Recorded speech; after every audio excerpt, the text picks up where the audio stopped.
Video is about David Reimer, who was a Canadian man born biologically male but reassigned as a girl and raised female following medical advice and intervention from his doctor after his penis was accidentally destroyed during a botched circumcision in infancy.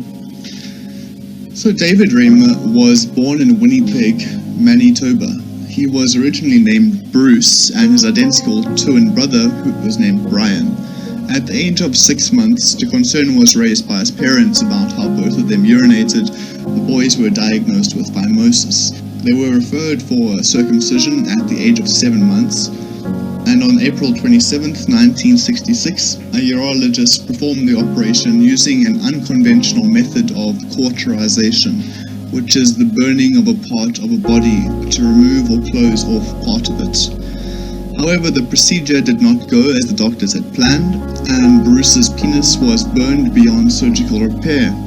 The doctors chose not to operate on Brian, whose phimosis soon cleared up without surgical intervention. Dr. Money was a psychologist, and he was a prominent proponent of the theory of gender neutrality.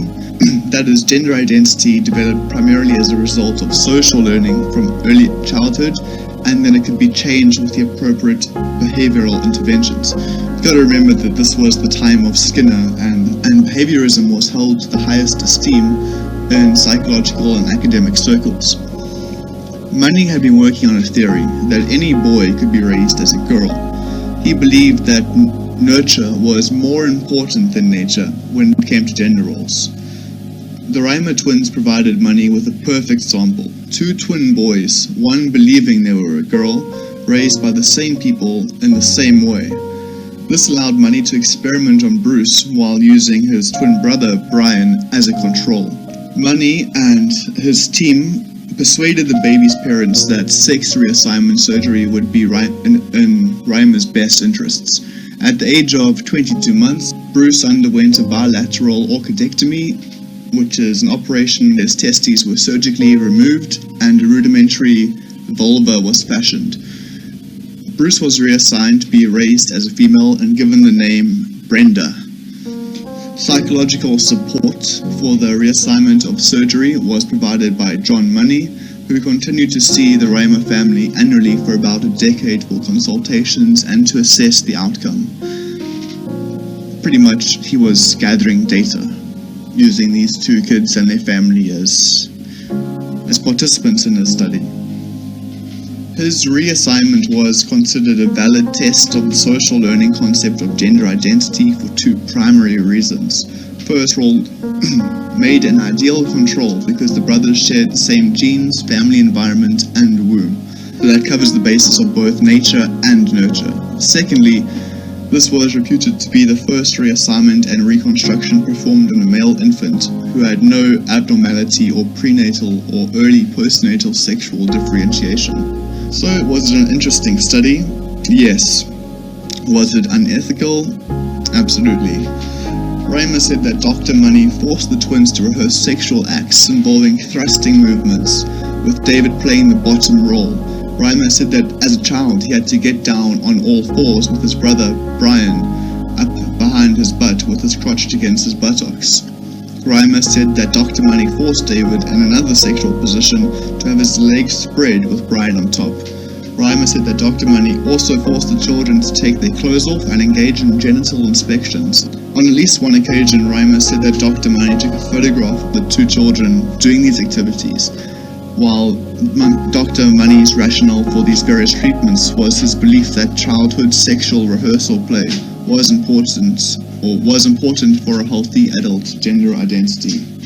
For several years after the surgery, Dr. Money reported on Reimer's progress as the John Joan case, and he bragged that the child's behavior was so clearly that of an active little girl and so different from the boyish ways of a twin brother, that the surgery and the following behavioral therapy must have been a success.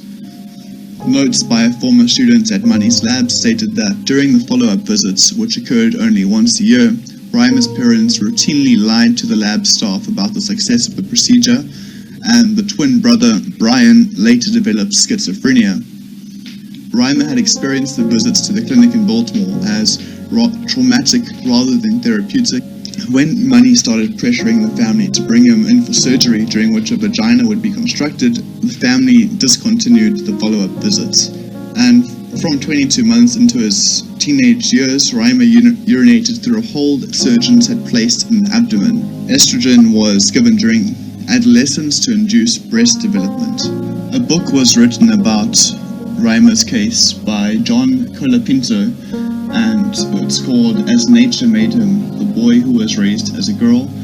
And in that book, which I do recommend you to read if you find the story interesting, Colapinto described how, contrary to Money's reports, when living as Brenda, Reimer did not identify as a girl.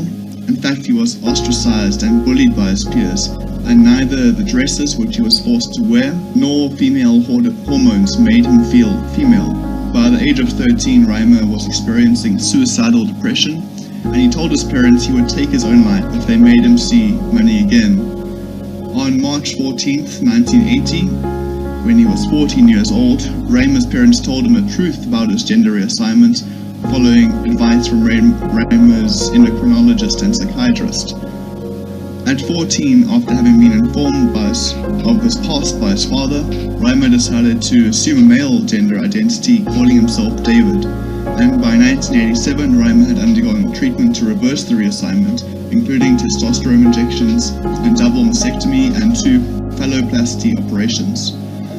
On September 22nd, 1990, he married Jane Fontaine and became a stepfather to her 3 children. In addition to his difficult lifelong relationship with his parents, Reimer had to deal with unemployment and the death of his brother Brian, who overdosed on antidepressants in 2002. On May 2004, his wife Jane told him she wanted to separate, and on the morning of May 4th, 2004, Reimer drove to a grocery store's parking lot and took his own life by shooting himself in the head with a sawed-off shotgun. He was 38 years old. And that is the end of this video. If you liked it and found it interesting, please like the video, and if you want to watch more videos like this one, subscribe to the channel.